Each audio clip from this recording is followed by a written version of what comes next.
Hi everybody.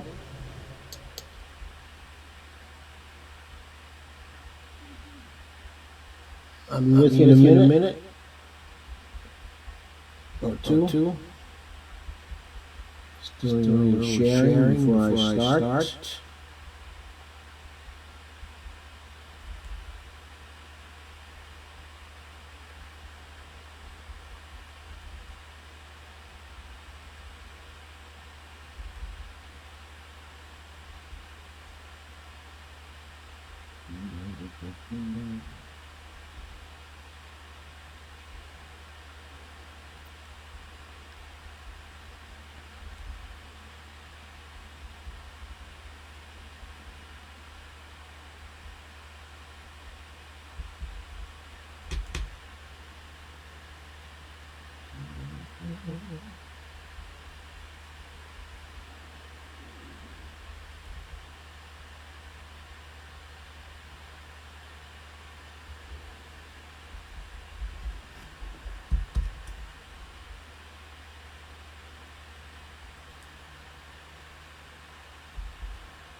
Hello.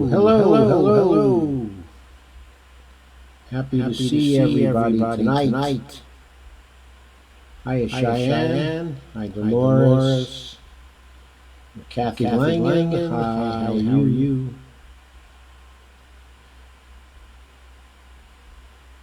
You still hearing echo, Dolores?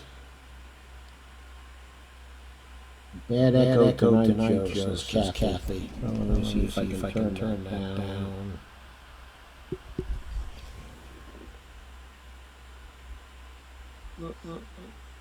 Please tell me if it's still a bad echo.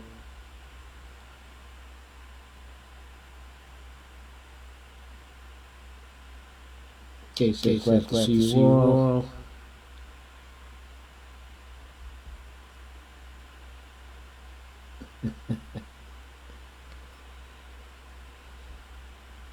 Still major echo. Huh? Okay, see if I can't.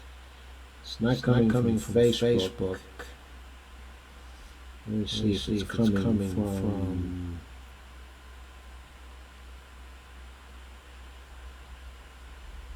Let me see if it's coming from a few other sources.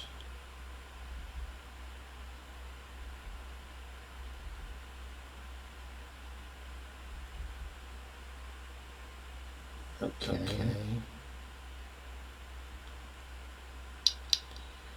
So.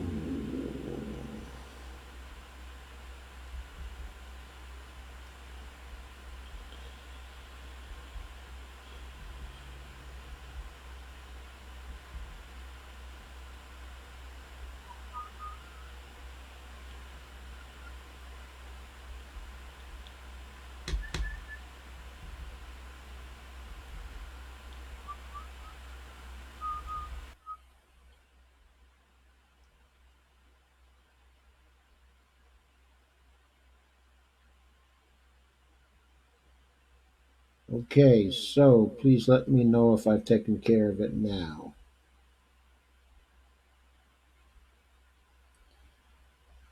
Okay, one more time. Have I taken care of it?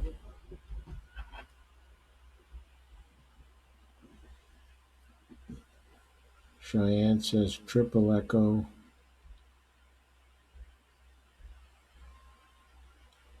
Kathy says better. How about that now, Kathy?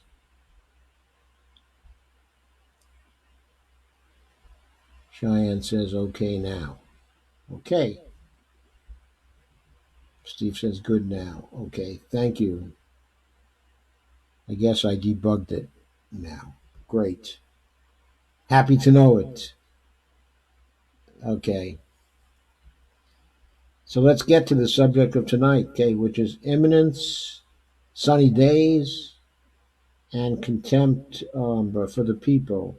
I suspect that but by now you've seen at least a part of the interview that was done by Laura Ingraham at Fox News of Mike Pompeo, the Secretary of State.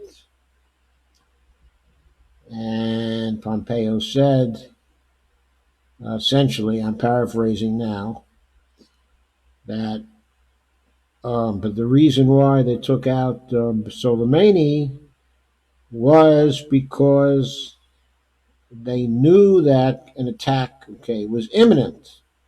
Trump has claimed that too, and since that time he's come out and said, well, it was an attack on embassies, and he said one embassy, and then he said four embassies. And so there was a suspicion from the beginning that they're making the thing up at whole cloth. But I thought it was interesting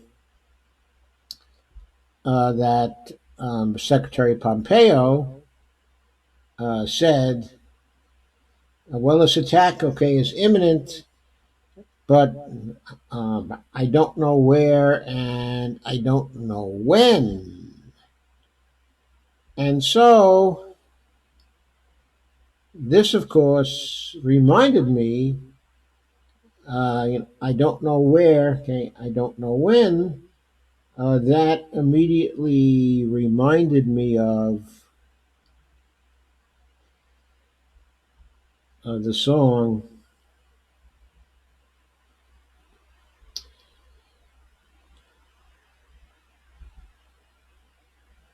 famously sung by Vera Lynn in World War II. That goes something like this. We'll meet again. Don't know where, don't know when, but one sunny day we'll meet again. Or something like that. Anyway, sorry for the very poor imitation. But whenever I try to go to YouTube on this and to play it into what I'm doing here, I'm getting echoes and conflicts and things like that, which is why I could not play the YouTube. But you're getting the picture. Very famous World War II song that was indicative of the resistance, okay, of the UK to Nazi Germany, and was a critical part of the war effort in the UK in the Second World War. And it's very, very famous. The song was used in Doctor Strangelove, okay, as well, when at the end of Doctor Strangelove, you have this video of, or this scene of the cowboy Slim Pickens, who is riding a bomb down, okay, a hydrogen bomb down towards the Soviet Union, And meanwhile, okay, in the background, they are brilliantly playing "We'll Meet Again." Don't know where, don't know when, but one sunny day, we'll meet again. So the point here is that it seems Vera Lynn knew very well. Seems that she knew very well that if we're gonna meet again one sunny day, that means it's not imminent. It's not imminent. There's no imminence. And one sunny day. So this kind of brought home to me what a lie that was. Okay, what a lie that was. And why is that significant? Well, it's significant, of course, because it reminds us, we'll meet again, the song reminds us that it seems increasingly likely, it seems increasingly likely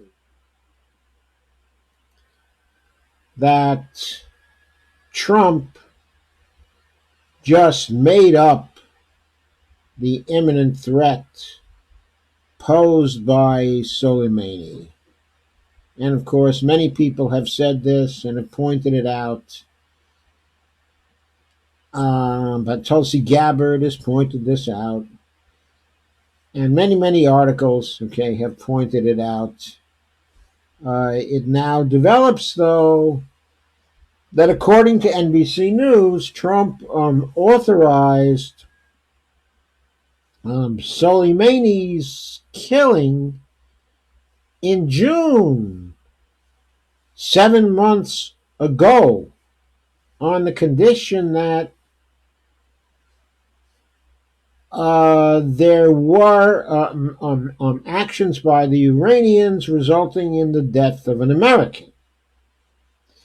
That assassination was pushed by the war hawks, John Bolton and Mike Pompeo, who wanted us to carry out the killing in retaliation for Iran shooting down a U.S. drone in June.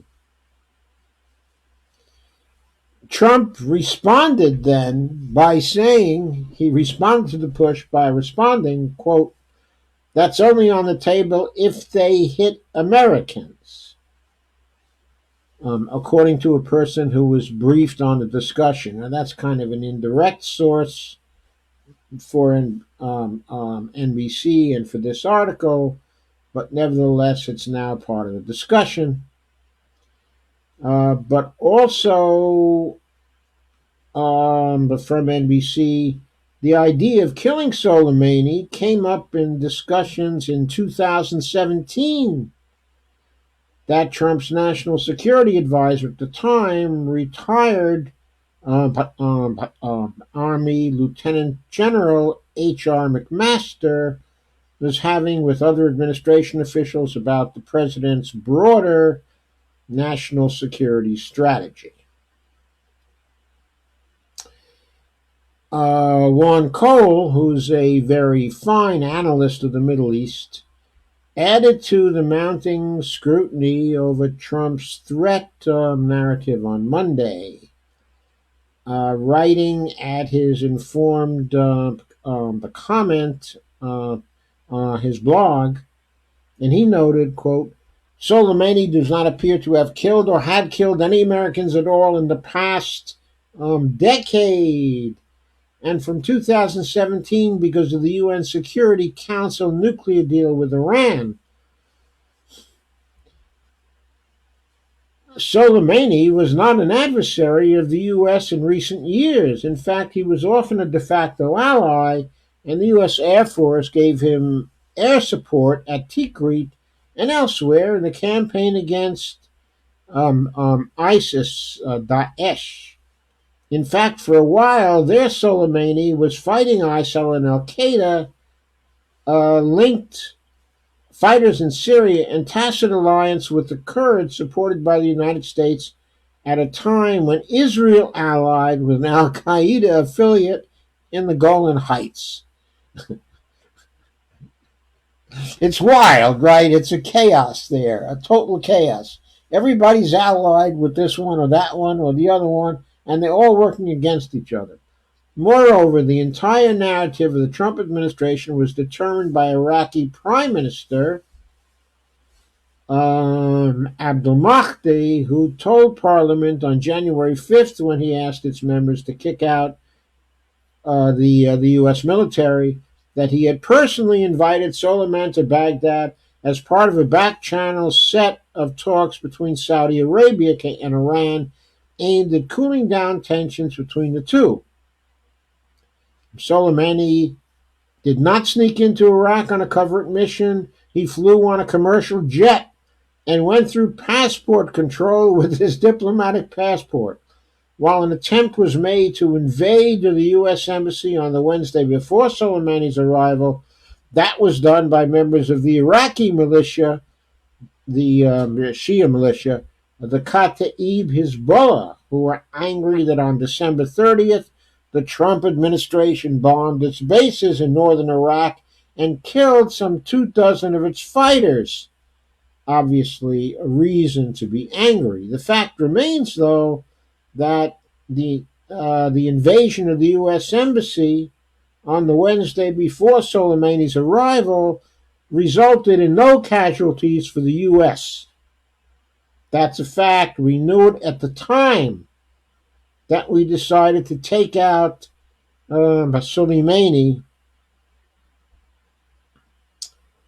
and his companion, who was the head of the Kataib Hezbollah. Warren Cole suggested the Trump administration seemed to be taking a page from the George W. Bush administration, which set up the Office of Special Plans to amass sketchy evidence to push the narrative of a threat of weapons destruction posed by Iraq. Lawmakers from both sides of the aisle found evidence presented to them by administration officials to be unconvincing. And then the article goes through all of the people who found testimony by Secretary Mark Esper and also the interview by Pompeo and the testimony given to Congress by Pompeo to be unconvincing.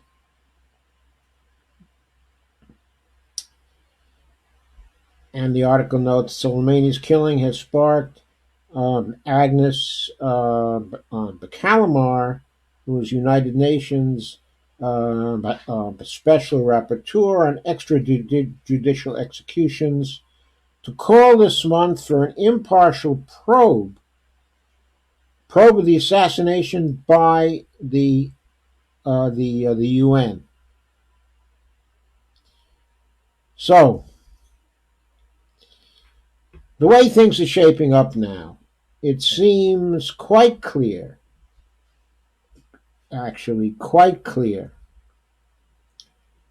that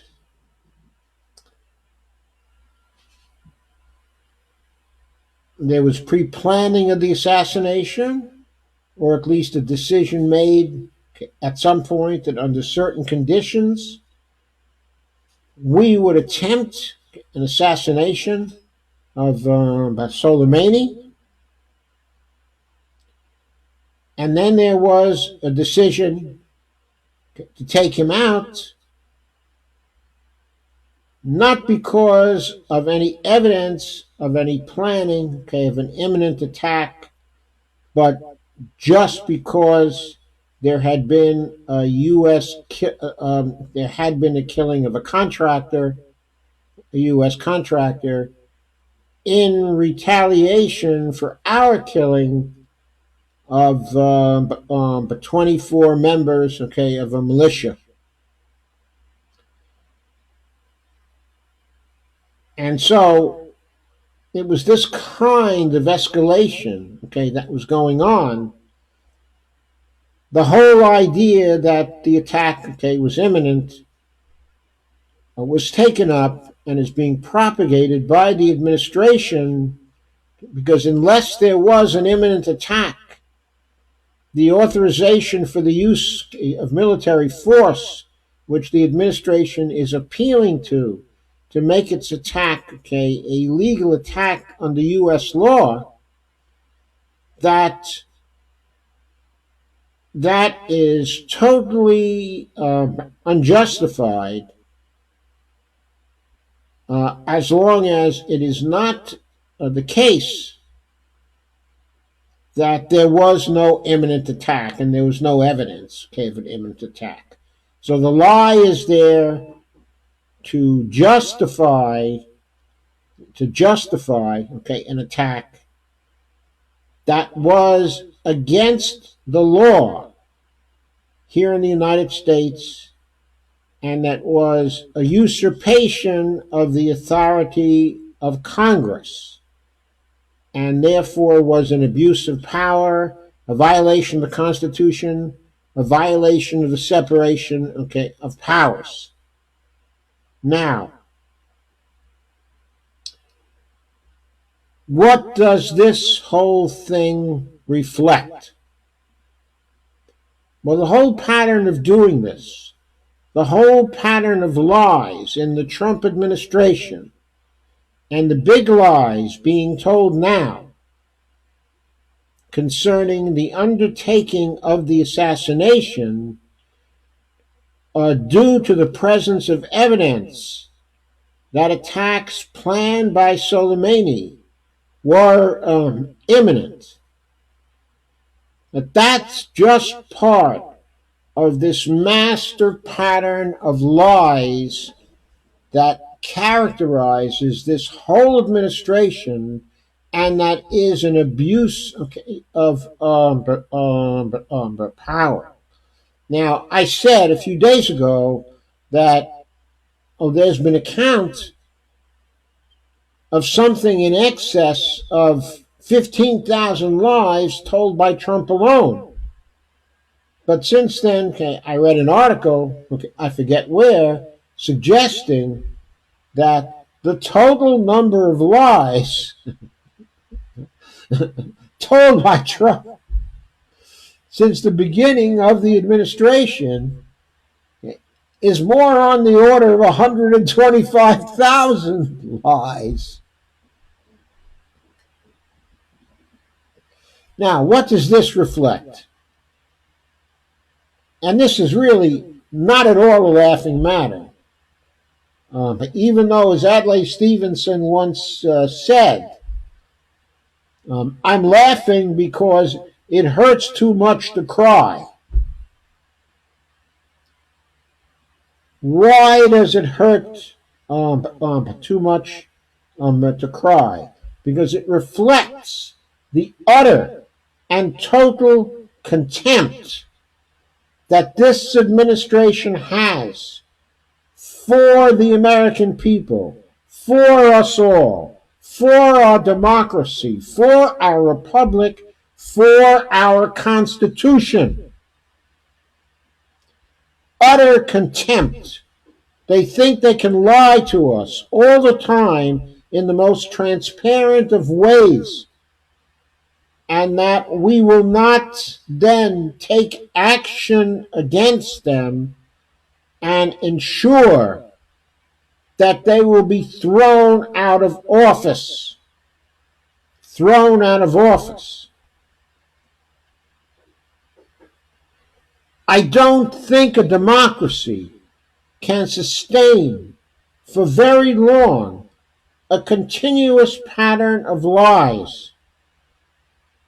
Now, as I said before on this program, we have had executives lying to us at various critical times since The Carter administration, since the Carter administration, the Reagan administration had no problem with lying to us at various critical times. The Bush administration lied to the American people on various occasions.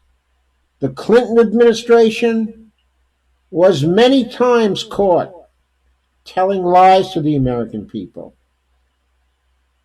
The Bush 43 administration lied us into the Iraq war, lied about the connection between the 9/11 attack and Saddam Hussein, lied about the weapons of mass destruction in Iraq, lied about torture in the most transparent of ways. The Obama administration lied on multiple occasions in the foreign policy area about all kinds of things. And then the Trump administration came in with its all-time record of lying. My message for tonight is that we must call a halt for all the lying. We must take this as itself sufficient reason to remove this president from office at the earliest opportunity.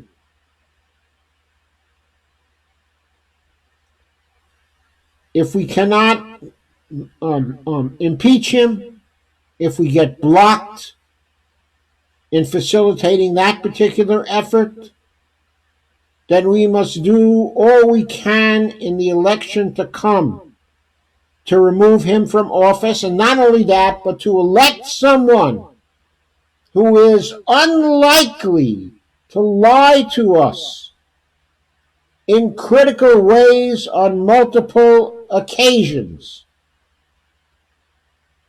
And for my money, the person running for president now, most likely not to routinely lie to the American people,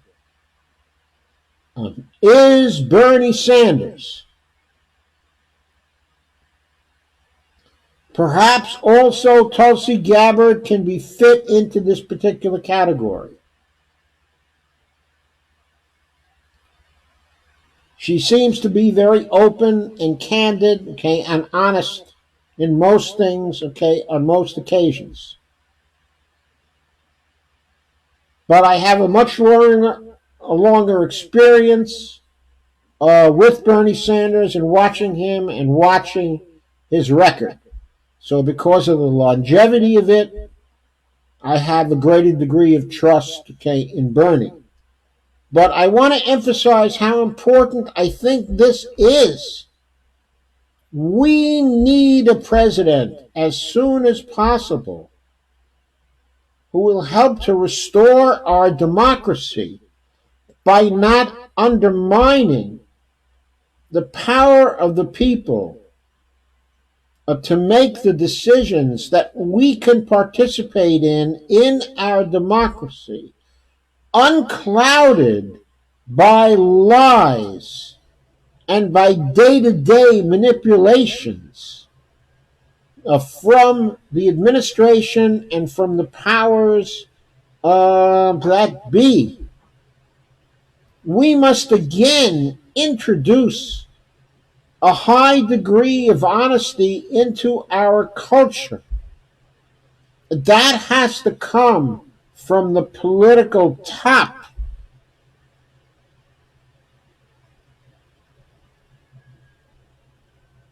Democracy needs a number of key requirements, but one thing it needs above all to nourish it is a modicum of democracy in speech I'm sorry, is a modicum of honesty in speech and in the press. We have lost that in our democracy. And that is a great part of the reason why we have been losing our democracy.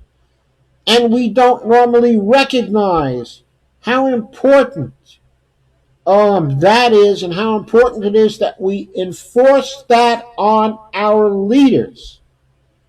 Because if they can lie to us and lie to us and lie to us, and we never remove them for it, they will then, in not too brief a time, hold us in contempt as they do now. We have to show them that they cannot hold us in contempt. They must come again to fear we, the people, and not to hold us in contempt. So, that is my message for tonight. It's a relatively short message, but I think a very important one. Please share, like, and subscribe. And please become a patron at www.patreon.com/Joe_Firestone. I'm now going to turn to your comments and your questions. If you'll give me just a minute, though, I'm going to make a little adjustment to my hardware setup here.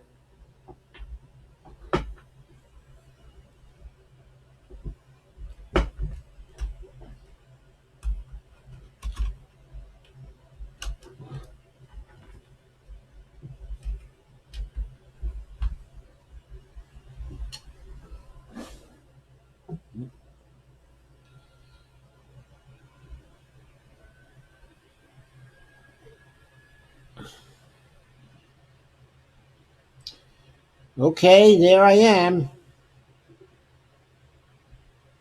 I should still be there. I hope you haven't lost anything. Let me check.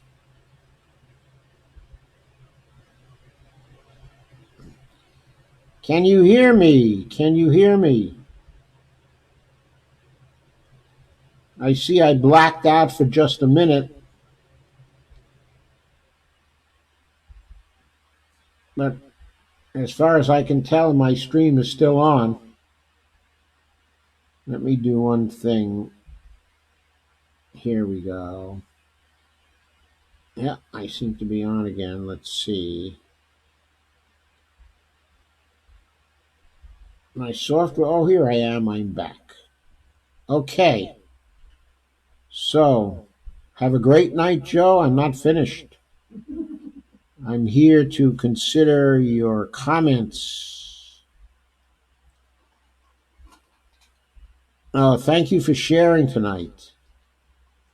That's very encouraging.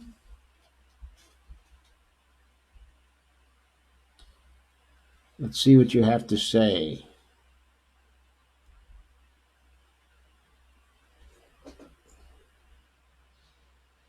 And Kay says, Facebook has been acting up for me today. I hear you, Joe.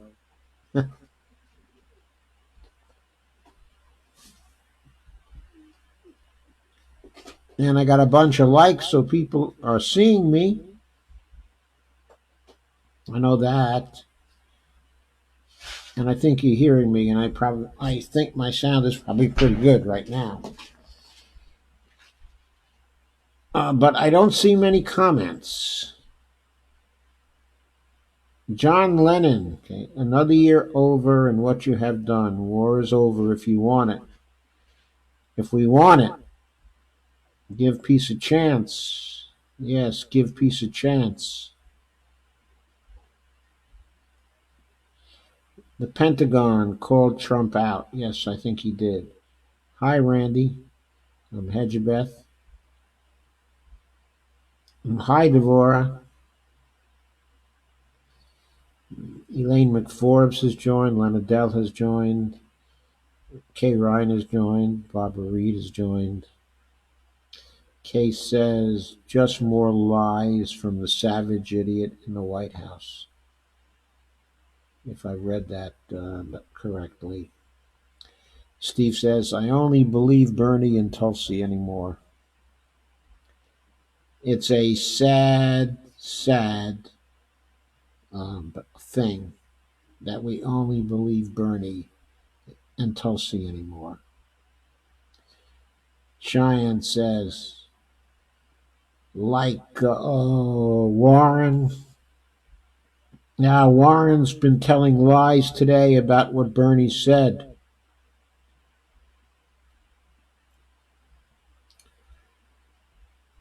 Kathy says, yes, she did.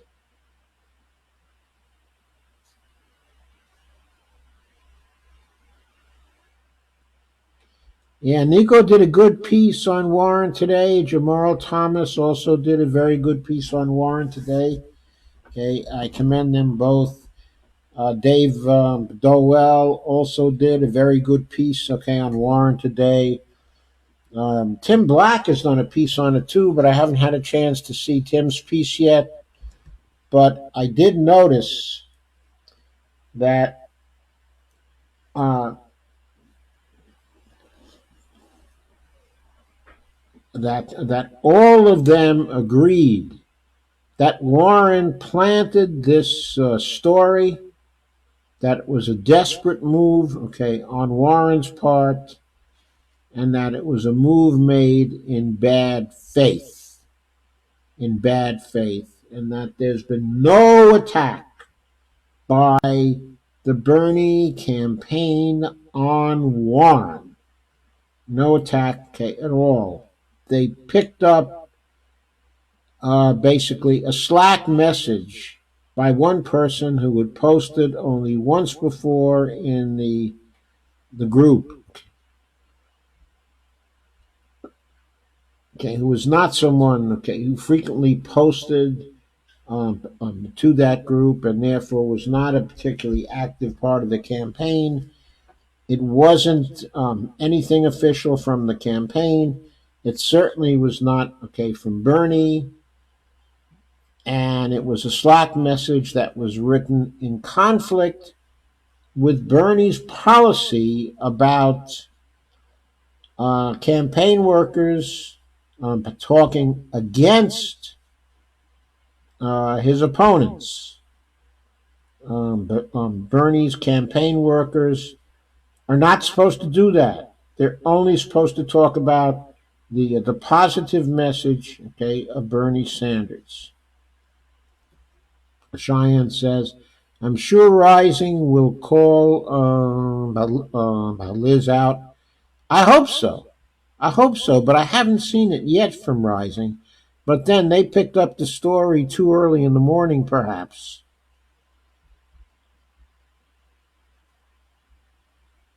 Kay says they're all scared to death of Bernie. Yeah, they are scared to death of Bernie because they have begun to realize that Bernie has a very, very good chance to win this. Some people even are acclimating themselves to the idea that Bernie is going to be the nominee. One of those persons who's acclimating himself to the idea is Donald Trump. He's trying to figure out a way to attack Bernie that's going to stick, and he hasn't found one yet. He hasn't found a nickname that's going to fly with Bernie. You can't call Bernie Crooked Bernie, I'm afraid. That's not going to work.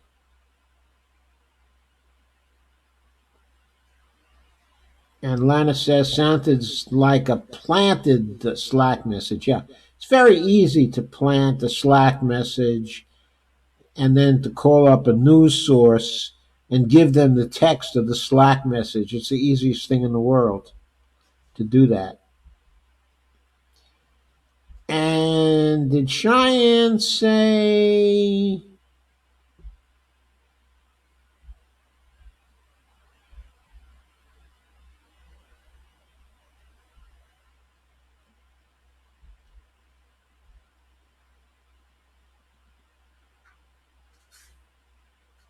And Kay said, I tried, but I couldn't stand him yelling.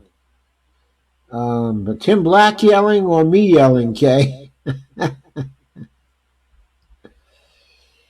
Steve agreed that Tim Black's piece was very good.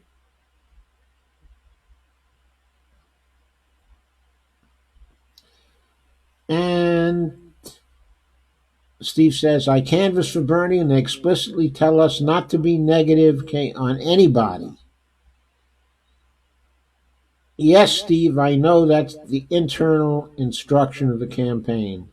Kathy says the thing was a stupid move on Warren's part. Yeah, I think it was a stupid move too because, I mean, for one thing, it was a move she made with far too much time left prior to the primary. If she was going to release something so patently false as that, she should have done it on the eve before the primary so people would have become confused and there wasn't the time for people to call her out on it. Cheyenne says Convo Couch called Liz out too, and Kay says Rising did call her out on it. I haven't seen that yet. I didn't have time today. It was my shopping day. I didn't have time to see everything from Rising today. I normally do see most things from Rising.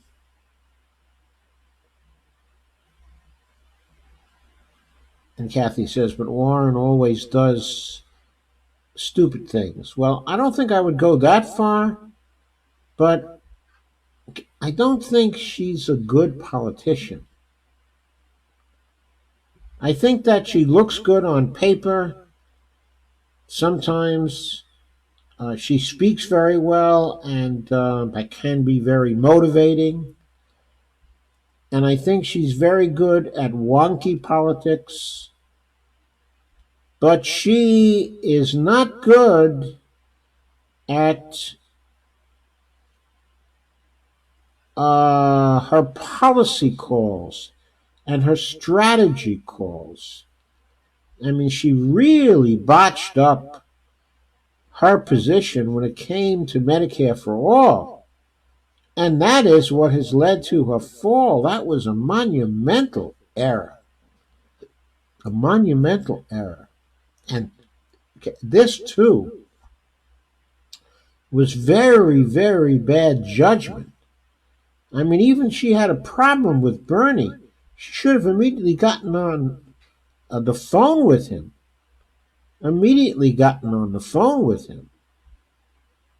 She's supposed to have been friends with him for years. She should have had enough trust in him to get on the phone and to see what he had to say about it. And to ask him to make sure, if this was coming from his campaign, that it would not happen again. And she evidently did not do that. Instead, she rushed to make a public statement. It suggests that she might have planted the story as part of her campaign. She and her people might have planted the story.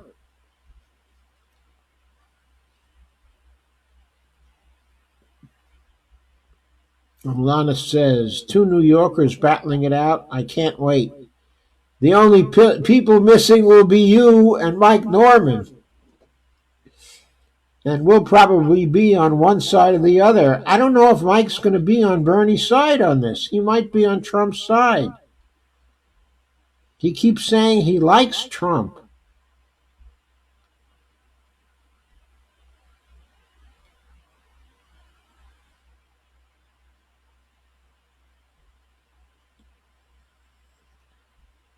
And Steve asks, do I think it'll come up tomorrow night? Yes, I think it'll come up tomorrow night.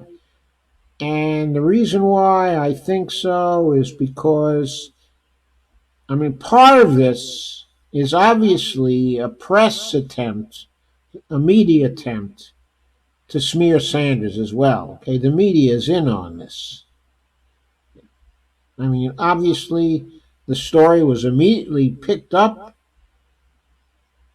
actually by Politico, and then blown up by CNN, okay, and spreading from there. It's obvious they're doing a let's you and him fight between Sanders and Warren in order to weaken overall our movement. That's so. I certainly think the press is going to intervene tomorrow. The media is going to intervene in the same way tomorrow, and they're going to try to blow up this story and make it some kind of major thing, hoping the two campaigns will engage in a knockdown, drag out fight.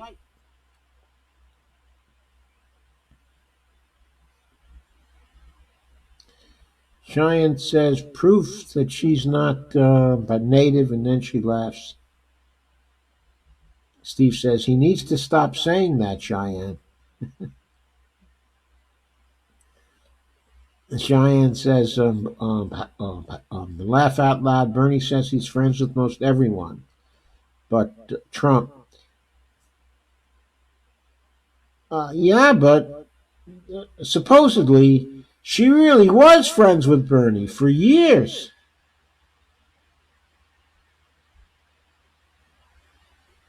And Lana says, not sure he gets annoyed with Trump too.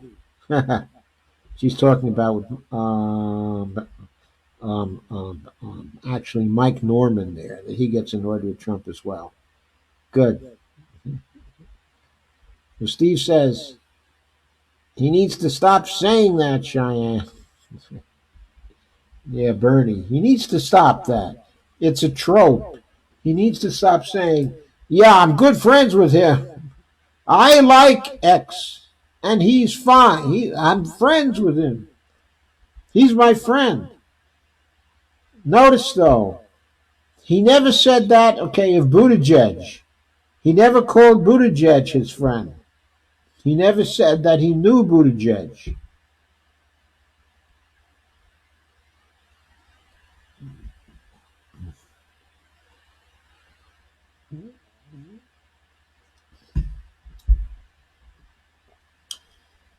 And here is Tanette Landon. Hi, Tanette. How are you?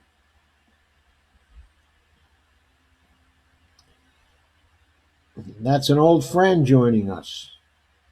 And Kay says, if she wouldn't have done this, he might have picked her for a cabinet position. He still might pick her for a cabinet position. He's a very forgiving man. And he well might think that she'd be very good in a position involving regulating Wall Street. So he still might pick her for a cabinet position. I also think that Tulsi could well be in his cabinet as well, in a very important spot. I noticed, by the way, that Tulsi has refrained from attacking Bernie for the whole campaign.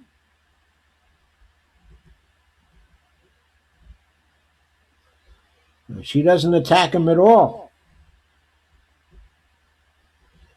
I'm so sorry that she's not in the debate tomorrow. I think she probably would have really gone after Warren. Cheyenne says Bernie needs support in the Senate. Warren wasn't even invited to the progressive think tank in Vermont 2015.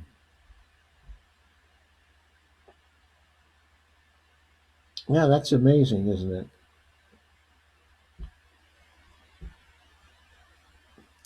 Okay, are you talking about the 2015 think tank in Vermont or the one late in 2018, Cheyenne?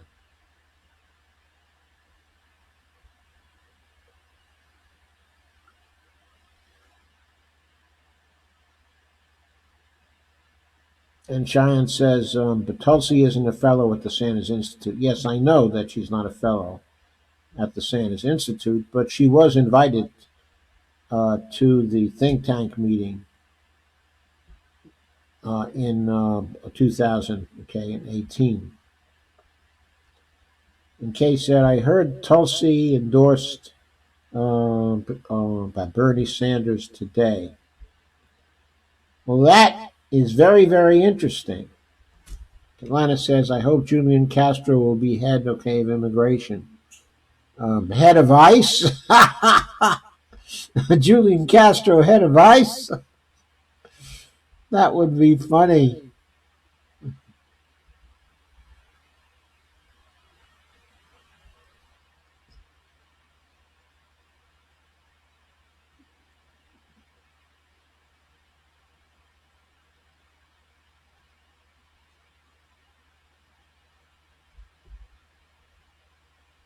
Yeah, I didn't think Tulsi was going to drop out. I think she had the capacity, certainly, to continue through Iowa, through New Hampshire, but through Nevada, and even through California.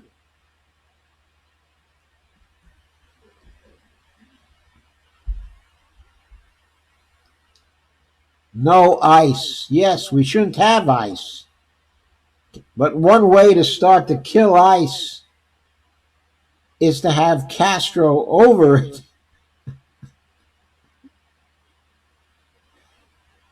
And Cheyenne says, correction, Tulsi is a fellow. Look it up. Yeah, I thought she was, actually. And Steve says, I hope Corey endorses Bernie. It would help. The person it would help is Cory Booker. If Cory Booker wants to have a future, he needs to endorse Bernie now. Kay says, Tulsi did not drop out but endorsed Bernie anyway. Well, that's amazing. That's amazing. I'll have to sort this out for myself afterwards. And Lana said, why would Tulsi endorse anyone if she's still running? I'm confused. Well, I wouldn't be too confused by that. I would say that, I wouldn't actually put it past her to continue running, okay, but to say that, of course, she would make the best president and the best commander in chief, okay, but that certainly Bernie is a fine second choice. Kay says she probably sees the writing on the wall. Now, the writing isn't only on the wall, it's in big neon letters. The writing is getting larger and larger and larger as time goes on. Cheyenne says, we need a source on that, Kay. Yeah, we do. We need a source on that. Because that would be absolutely huge news. Absolutely huge news. That endorsement could be extremely helpful to Bernie Sanders. But the Corey endorsement and the Corey support of Bernie's campaign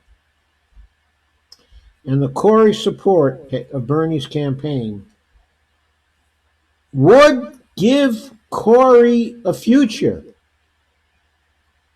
If he can work for 4 years in support of Bernie Sanders' program, then he might become a viable candidate for something higher in either 2024 or 2028. But if he expects to advance beyond the Senate, I think he's got to make a decision now and decide that he's going to be a progressive, no ifs, ands, or buts about it. And no more identity politics. The identity politics will take care of itself. Lana says, okay, never heard of that, but this is an unusual campaign. And Rob Rivera has joined. Hello, Rob. How are you? We're doing very well here. We're having fun talking about the developments in the campaign, which are going rather crazy tonight. And we also had an earlier rant on lies and honesty and contempt for the people. And Steve says maybe Rosario can pillow talk Corey into it. I thought about that too, and I thought maybe she's already pillow talked him into it. And if he can't be president himself, I mean, he and Rosario might as well join Bernie and start campaigning for him.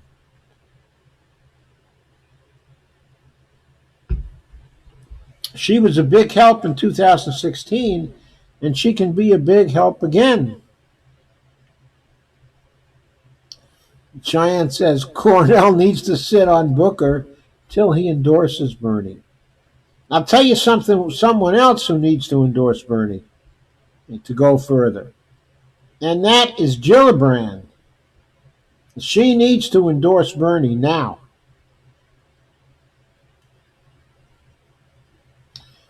She cozied up to Bernie on the Medicare for All bill. Rob says, I'm so pissed but not surprised that Warren decided this is the right strategy for her failing campaign. Maybe she figures she can be Joe Biden's VP choice.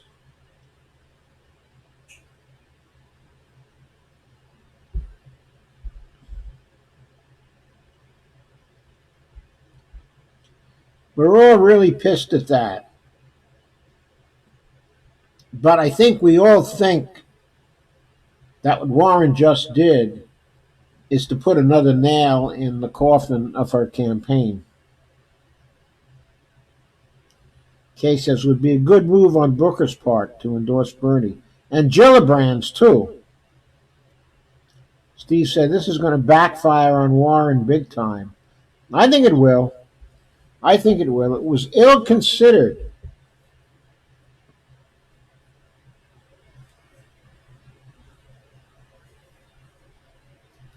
And Cheyenne said G signed the War Powers Act.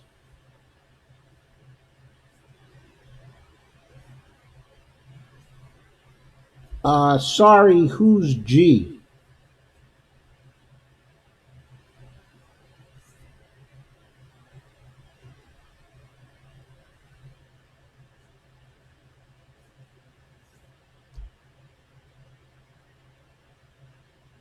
Rob says she's such a liar, it's gross. Yeah, I can see Warren being an imaginary VP. Neoliberals stick together. I know. She's just a neoliberal, after all. Kathy says Biden may choose a Republican VP. Well, that's why.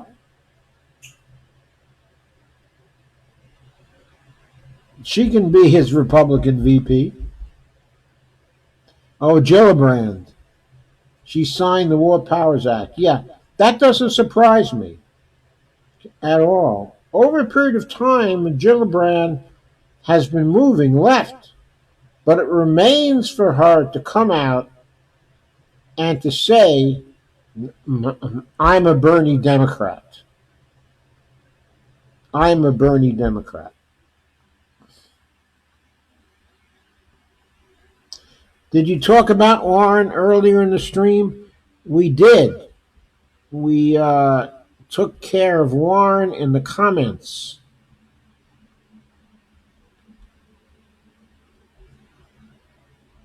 We spent a good bit of time chatting about Warren.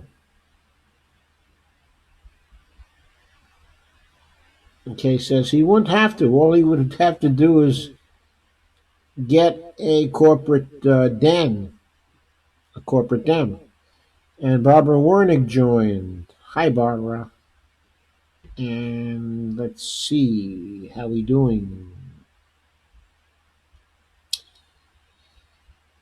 Well, hopefully my cursor will start working again. There we go. Nice. Warren for Biden's Republican VP.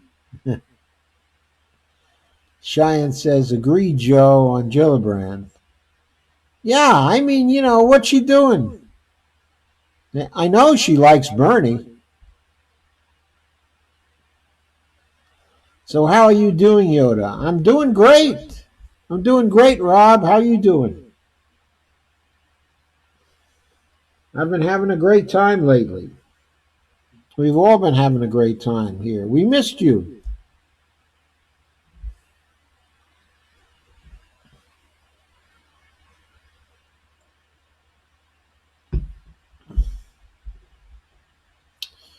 We've been getting a very active group here over a period of time. Joe, you got a P.O. box? I got to send you some different colored polo shirts. No, I don't have a P.O. box, but I'll be happy to send you my address.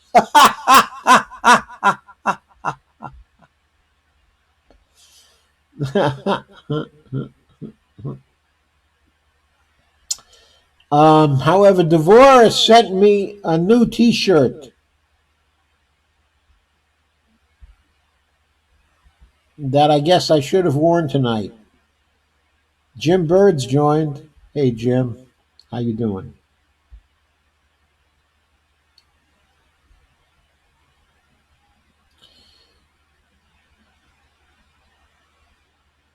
And Cheyenne says, okay, the Gillibrand and Bernie are good supporters of veterans along with Tulsi. Yeah, they are good supporters, okay, of veterans.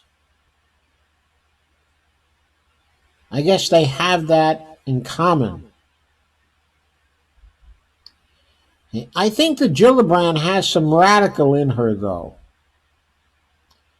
I know she came out of the Hillary wing of the party and was a protege, okay, of Hillary's for some time. But I think that's because she came out of upstate. She's from upstate part, okay, of New York. And the only way she was able to get elected there was by being relatively centrist.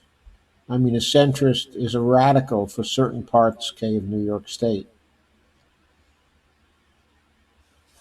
And Rob says, wait, did Tulsi endorse Bernie? We're trying to find out about that. Kay thought that she heard an endorsement today,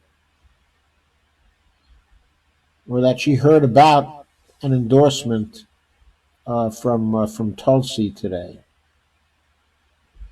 Giant says, Joe, wear one that proves you're not afraid of the color pink. Well, okay, I have a shirt that actually is pretty pink that I wear from time to time, but for some reason it's not showing up on the live stream as pink. It's showing up as more purple, but it is a pretty shocking pink. Well, maybe I better get a code pink sweatshirt from somewhere. That'll do it. Gary Houck has joined and replying to Rob. Highly doubtful, Cheyenne says.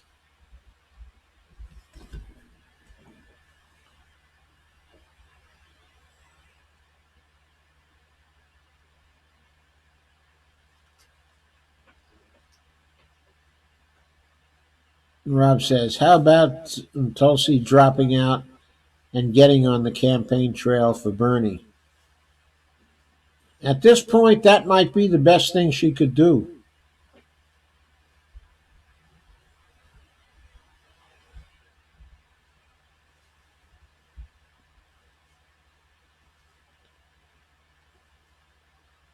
Steve says some old video surfaced of Biden supporting the Iraq War, but the Warren stuff sucked up all the news. That's true, but I don't think that video is going to get lost. I think the Sanders campaign is going to use it. Cheyenne says, no way till the end of primary season. I am of that opinion too. I think Tulsi will hang in there for a long time. She's husbanded her money, been very, very careful with it. She raised probably among the least of the campaigns. I don't know if she's much over $2 million for the whole campaign, but uh, she really knows how to spend it and still make an impact. But she's been unable to get the volume of small donors that, say, Andrew Yang's been able to get.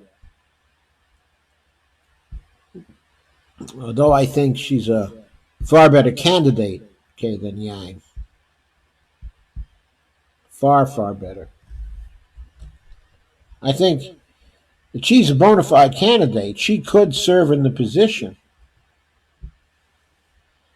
Cheyenne says Tulsi's bringing in lots of folks that don't support Bernie. That's true. That means by hanging in there, she can be very useful to Bernie. If she hangs in there and then later on in the campaign throws her support to Bernie, that could be very, very useful to Bernie.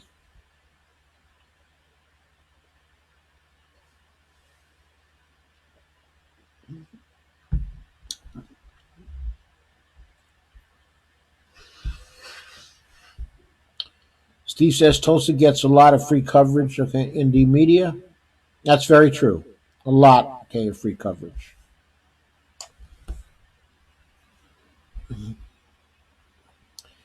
She gets the free coverage because she's authentic. Everybody senses that she's an authentic person and that she thinks outside of the box, that she thinks well, that she's conscientious, and that she has good motives. Yep. She's a good person. She's a good candidate.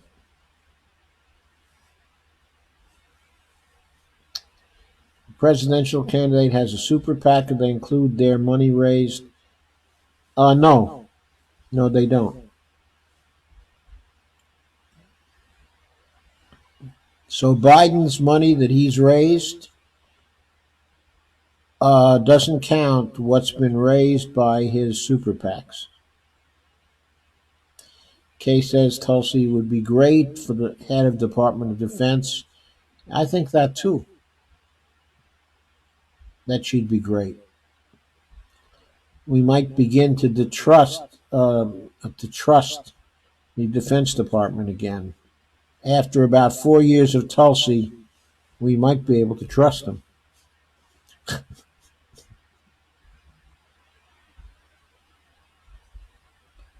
Steve welcomes George. Not sure who George is.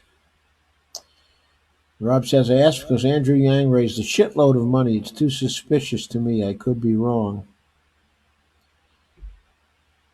He's very popular due to the basic income. And Cheyenne says, Tulsi would be perfect, SOS. George Scheller says, hi, I'm a noob, but I saw Steve Wolfbrandt and I thought this has to be cool. Thanks, George.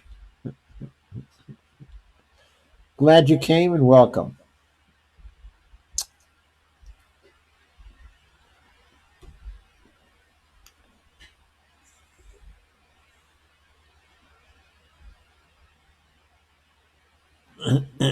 George says, I'm on the opposite side of the continent, but I see you everywhere. Laugh out loud. Jim says, Tulsi could attract Republicans that neolibs attract, thus splitting up a small faction of anti-war Republicans. That's very true. Kay says Hillary bots hate her just like they do Bernie. Yeah, I know. It's because she's honest. She's not corrupt. The Hillary bots hate the honest people. And they hate the people who don't play identity politics.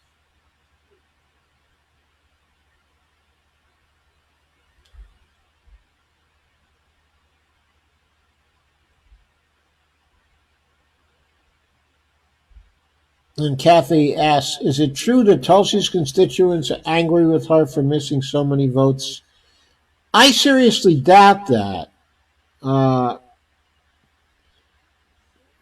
I've seen past town halls of Tulsi there in Hawaii. And her town halls are just wonderful. I mean, they're brilliant. They're so great for her constituents. I mean, she just answers all the questions directly and honestly. She's kind. She's very polite. She's very warm. I doubt they're angry with her because I don't think she's missed many important votes. She may have missed some of the routine. For all night, for all I know, she may be suffering in the area of constituent service. But if she's carrying out her constituent service as well, I doubt that her people would be very angry at her for missing votes. I don't think that's something people get angry about. I'm sure the press there is making a lot of it. The media, because they're anti-Tulsi there too. And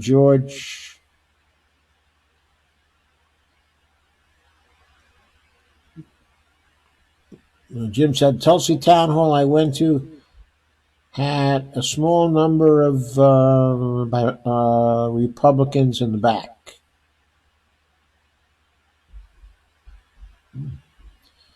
That's interesting.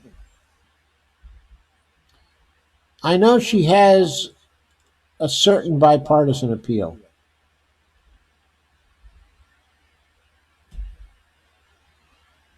She's appealing to Republicans who are very favorable to vets, and she's appealing to Republicans, who are anti-war.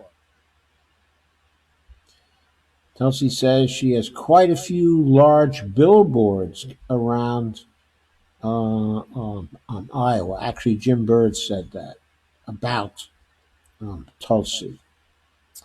Steve said, cool. Giant says, maybe people don't know she has 4 jobs or where Hawaii is located. Probably quite a few Iowans have been out to Hawaii.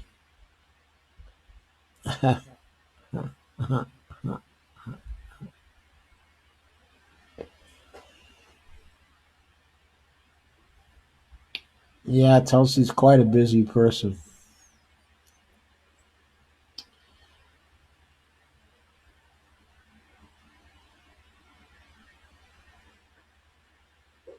Okay, I'm caught up to the comments. Do we have any others?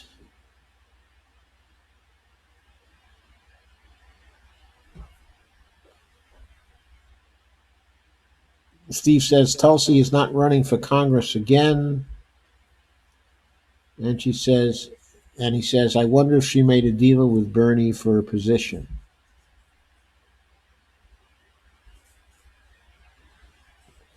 Cheyenne says she has billboards in South Carolina too. Rob says a good feeling Bernie is going to win Iowa, New Hampshire, and also Nevada. He might lose South Carolina, but by a small margin. I don't know how small it's going to be in South Carolina yet, but I agree. He looks very good for Iowa and New Hampshire and also Nevada, because he looks very good in caucus states, and the polling lags behind how well he will do in caucuses. So, I mean, I think he has a lock on Iowa. I don't know whether he has a lock yet, okay, when it comes to Nevada. But I think if the polling shows him in first, okay, in Iowa, I think you can add 5 points to that in the caucuses, maybe 10 points in the caucuses, because his support is intense. His people are going to get out there, no matter how cold it is, because his people care about him and they care about the movement. They care about what we're doing. And they're going to be coming out in Iowa, in New Hampshire, okay, and also Nevada. And he's going to win New Hampshire. He's just about ahead there now, too. He's bound to win. He's bound to win, okay, in New Hampshire. As far as South Carolina is concerned, I think he's got a ways to go. The latest polls showed him at 14% and Tom Steyer at 15%.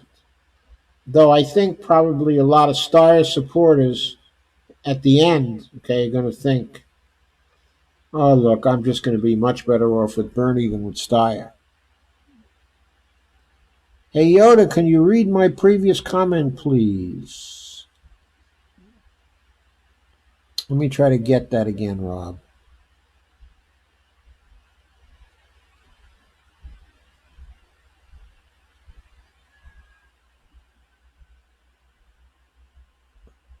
Rob says, I asked because Andrew Yang raises a shitload of money.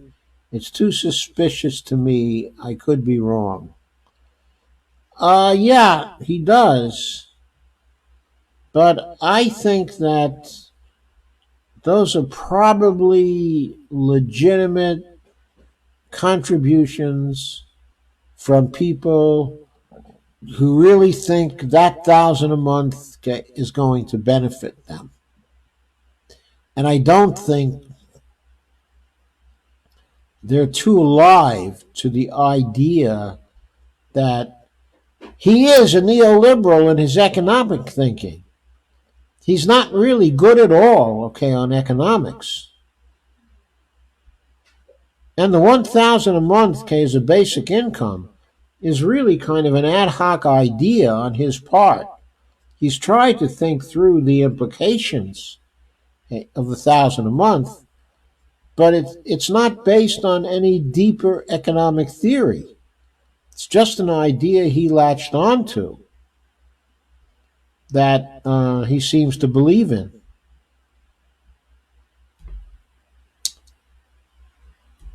And Cheyenne says,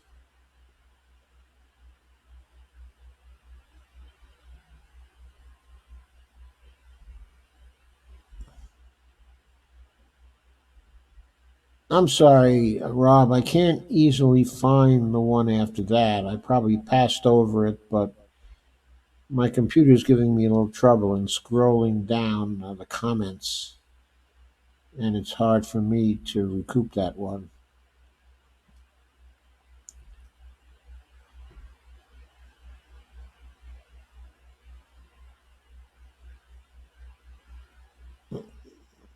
Okay, I got a God feeling Bernie is going to win Iowa, New Hampshire.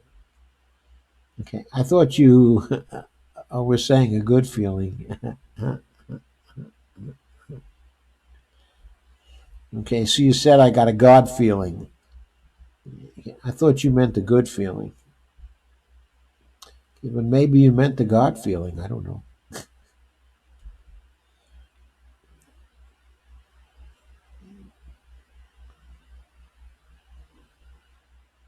And Lana says he beats the drum.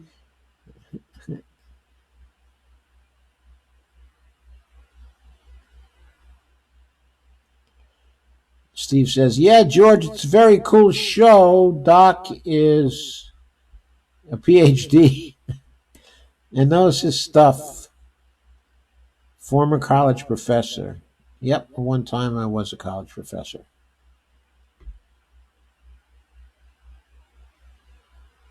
And George says, I love this guy already. It wasn't just a shout out, laugh out loud. And Case says, younger people love Bernie in South Carolina, but who knows? Here we go. And Rob says,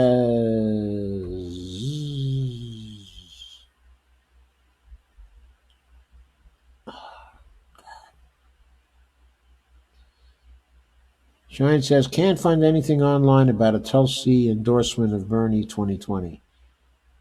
That doesn't surprise me. It did not sound right. George says, Steve Wolfbrand, sometimes it seems like all my best friends are college professors. Uh-oh.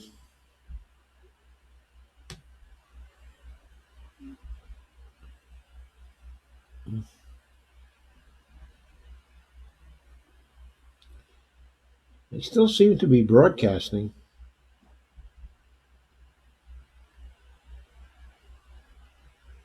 I don't know why I'm seeing an arrow on my screen. No, I seem to be all right.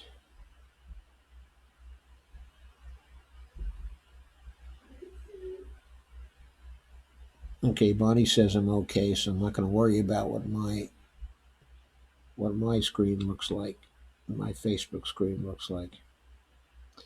Lana says Andrew Yang beats the drum incessantly about the robots are coming.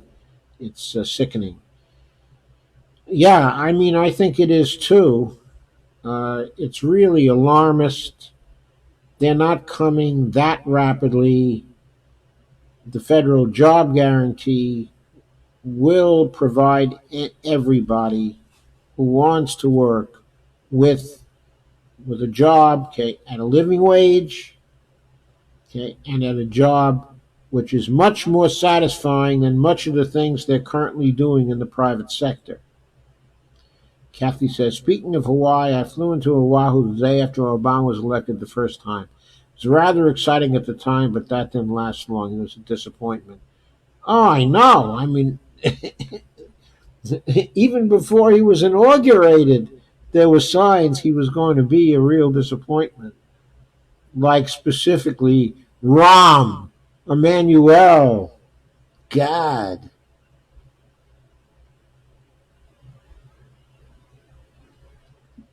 And appointing Podesta to get him a cabinet.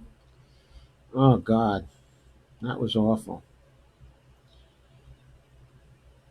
And Cheyenne says New Hampshire is our next door neighbor in Vermont. Yes, I know. I know.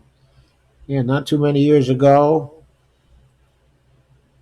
okay, I went up to Vermont, stayed in Vermont. I was there for a conference that was in New Hampshire, very close to Vermont, okay, at Dartmouth. But I could stay in Vermont and drive to the conference in just a few minutes. The area was lovely. And Kay says the robots are already there. Yeah, they are already here.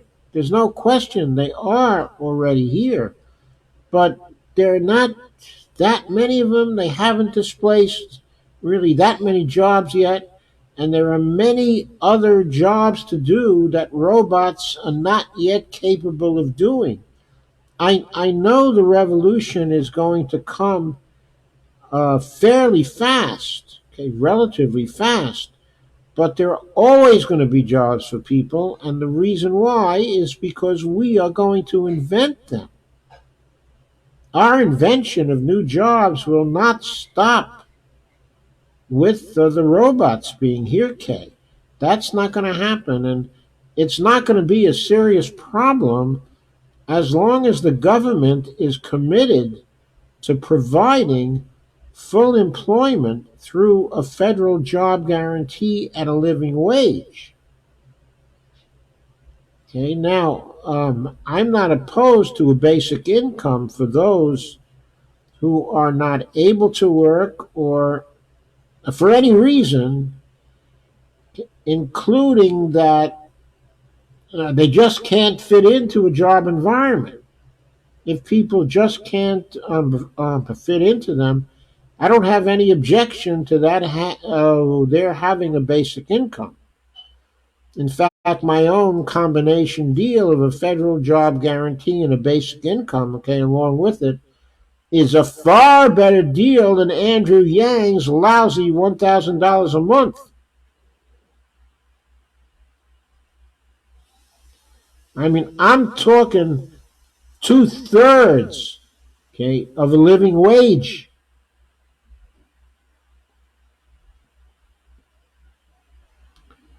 Two-thirds of a living wage of, let's say, $20 an hour. Multiply that by 2,080 hours per year, and then divide it by 12 and see what the annual income is from that sort of basic income. It is far, far better than Andrew Yang's sickening $1,000 a month.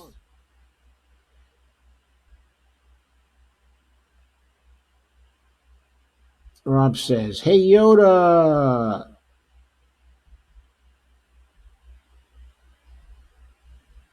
Okay. Damn thing.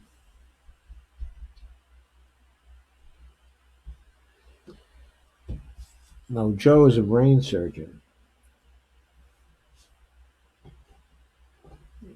Okay, Bonnie tells me a new poll just came out showing Bernie is up by 3 points in California. That's not too surprising to me.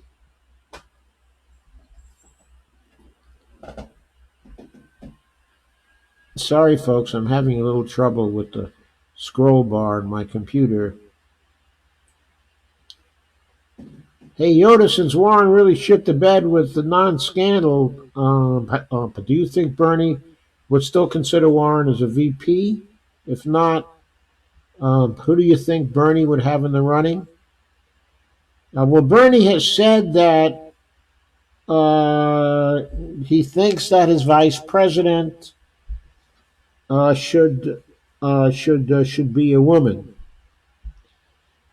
Okay, I think that tends to suggest that his vice presidential candidate could be Nina Turner, could be Pramila Jayapal, it could be Tulsi Gabbard.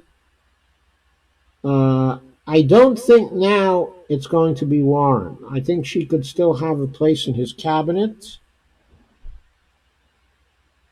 simply because she's good at certain things and he's a forgiving soul. But I think he's going to want to select someone as his vice presidential candidate who can continue with his agenda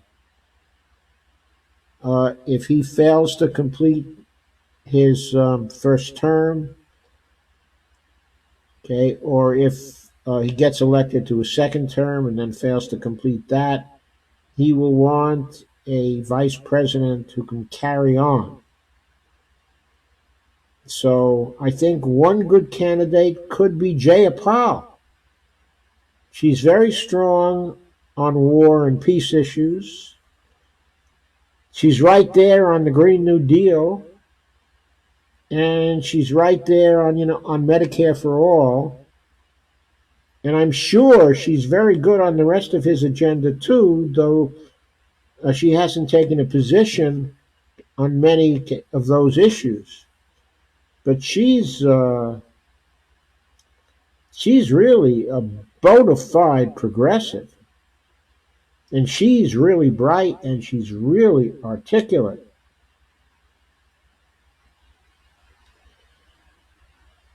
And so I think if he goes ahead with the idea that he needs a woman as a running mate, I think Jayapal is a very good possibility that not too many people are mentioning.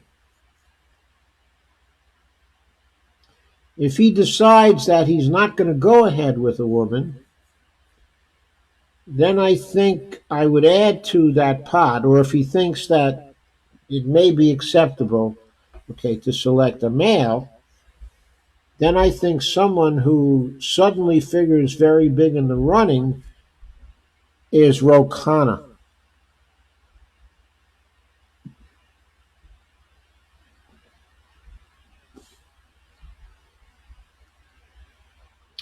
But I don't think that he's going to select a male. I think he thinks he would like to have a woman as his vice president on the ticket. I think he thinks it's about time, and he wants to prepare the way for a woman to serve.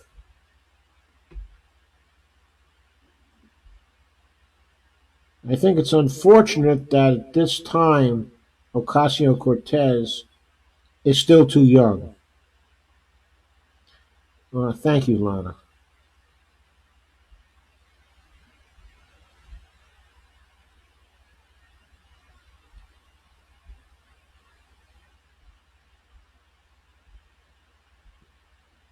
So Kay says the robots care everywhere. I know the robots care everywhere, but what you have to do, Kay, is look at the literature on the federal job guarantee and look at the possible jobs. Look at the jobs that could well be included in such a program. There are lists of jobs. Afadal Kaboub has a very nice listing, okay, of jobs in some of the presentations he's given on the federal job guarantee. If you look at those lists, you will see that there are enormous number of jobs or job types that could be defined in a federal job guarantee program. And you can also see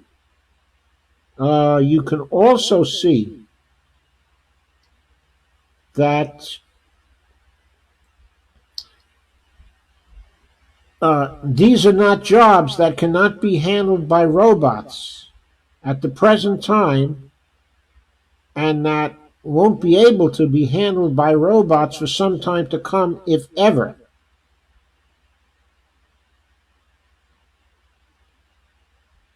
Certainly not in the foreseeable future.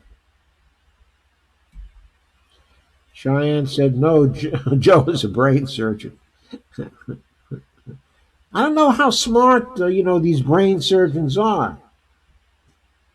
I mean, after all, that guy Carson was a brain surgeon, wasn't he?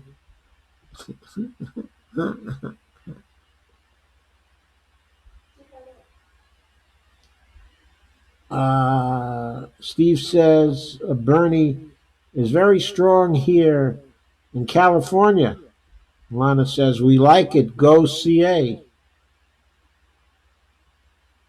And Kay says I'm not backing Yang. I was just telling you what I saw happening in Arizona. Even big rig trucks are there now. Yeah, I know. They're getting. I know those things are happening. But you got to look at the lists of JG jobs. Those are jobs for human beings that cannot be done by AIs as yet. Okay, now look, when it comes to AIs, I'm a fairly knowledgeable person. I used to spend a lot of time in the knowledge management field. And when I was researching and writing in that field, I was among the most up to date of those people in the AI area. That used to be one of my strong competences, and I know a lot about the theory behind the AIs. Okay, I know what's possible in the foreseeable future. I have a pretty good idea about it. Okay. So I'm really pretty sure when I say there are lots of jobs that there still will be for human beings. There will be no problem maintaining full employment with a job guarantee program of the kind that Bernie is going to bring in as part of the Green New Deal. Case says, heard there are big problems in the voting process in California, Steve. Yeah, I've heard that too. And not only that, but there are programs in the primary voting process out in California. Lots of problems there. Steve says, check out our LA Bernie Metro Squad. Are you on top of it, Steve? Are you guys on top of it? Are you going to be able to overcome the rigging? Because I think it's going to be considerable. And Cheyenne says, VP Tulsi, NJ, no Warren in public service. She's a fraud. Not entirely a fraud. I mean, I think she's a politician. She's demonstrated she's chicken hearted. I certainly think that that's true. But she might prove to be a very good administrator and a creative one in certain situations. Lana says, you are right. I did not consider Jayapal. That would be awesome. Yeah, Jayapal's pretty awesome. I really like her. Always K. And Lana says, okay, and also Lana mentions as well Rashida Tlaib. She is very, very good, but still too fresh. Okay, what I mean by that is her experience in the Congress is still too minimal. Jayapal is already there for 2 full terms and has a lot of political experience in the caucus, and she has also experience in the state legislature before that. She's much more experienced. Okay, I agree. Rashida is a great person, very strong on policy, but she has a lot of politics to learn yet.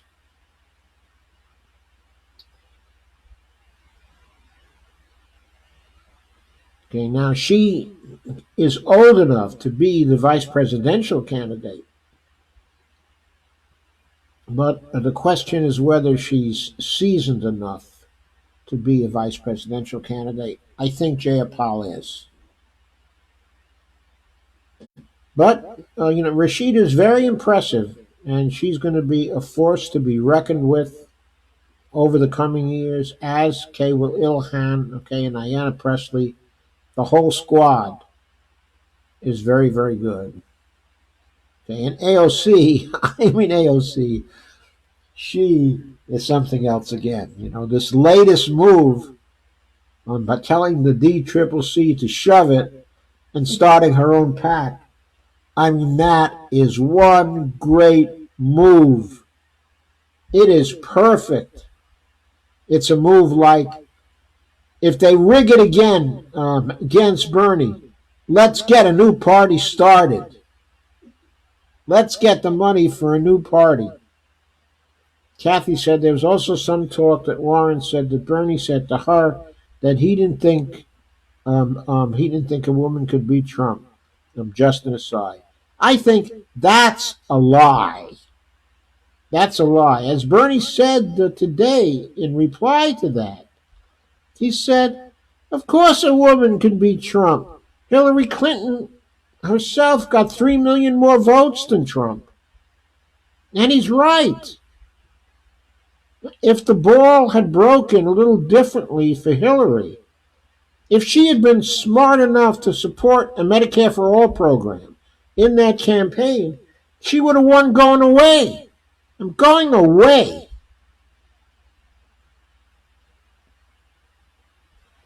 I mean, really, whether she wanted a Medicare for All program, okay, or not,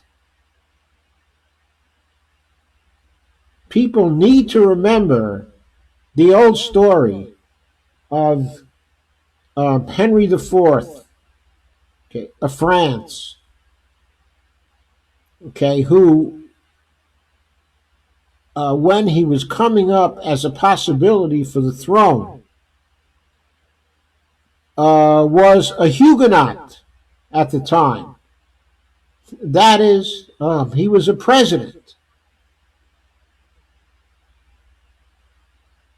So to become the king of France, he converted to Catholicism, and he famously said, "Paris, okay, is worth a mass." That's what he said. Paris is worth a mass. Hillary Clinton is so stupid that she didn't understand that Paris is worth a mass. Damn. Oh God, she made me so infuriated. Infuriating. All she had to do to beat Trump was to meet Bernie halfway. She also would have had a lot easier time getting nominated.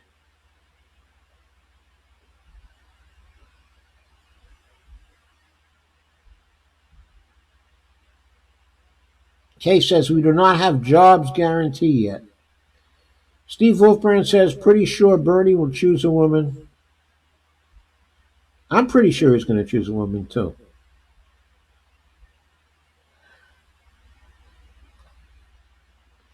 Giant says Roe has played some pretty dirty tricks. Don't trust him.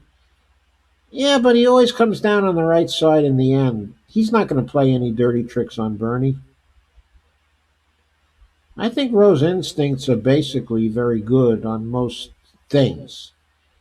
Now, he was certainly out of touch when he tried to endorse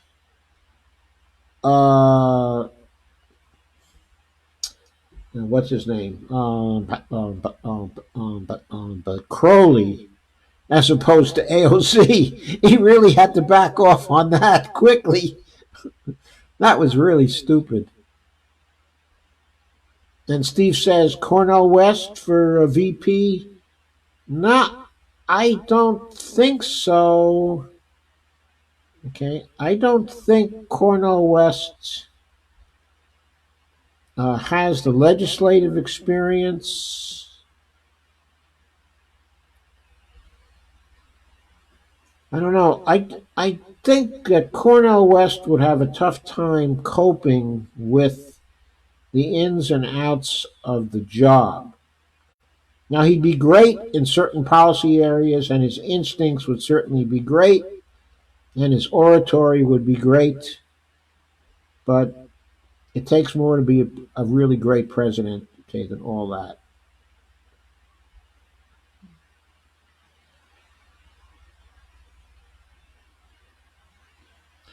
Well, okay, as I said, I think if he chooses a woman, then I think Nina's a very good candidate. I think Tulsi's a very good candidate.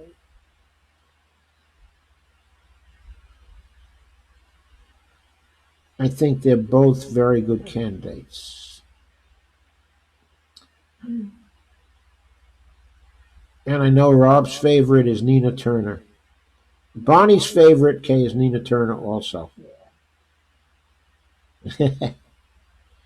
Yeah, Nina's got a lot of. She just got a lot of spit and fire.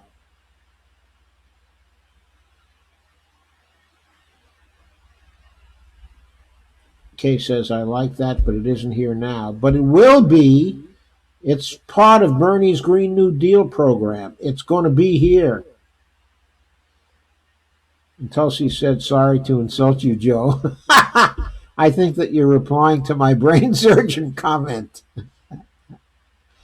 I'm not too high on at least one brain surgeon.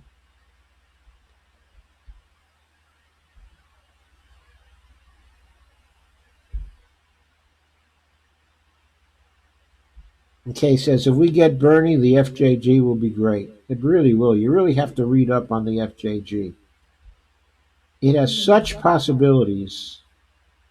It has possibilities for cooperatives, uh, new social entrepreneurial ventures. I mean, it can be fantastic. And Lana says, I love Nina, but she doesn't seem to want the VP spot. If Bernie wants her for VP, she's not going to say no.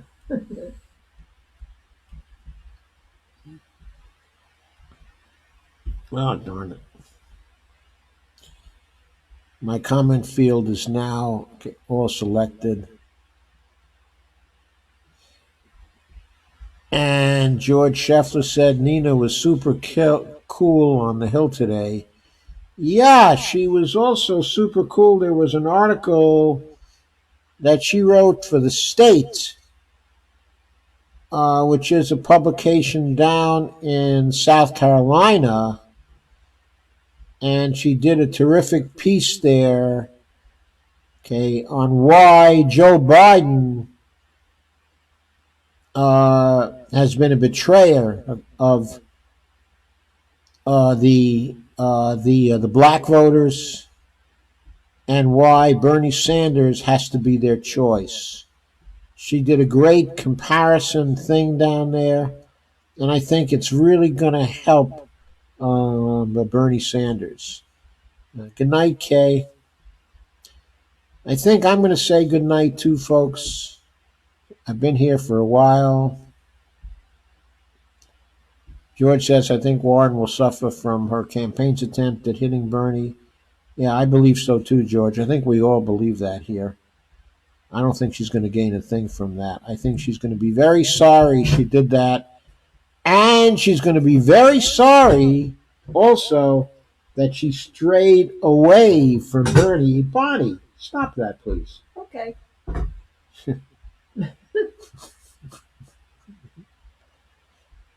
Okay, and I thought that she's going to be very sorry she strayed away from Bernie, okay, on Medicare for All policy. Because those are two big things that have done her in this campaign. She'd be much stronger now if she had not done those things.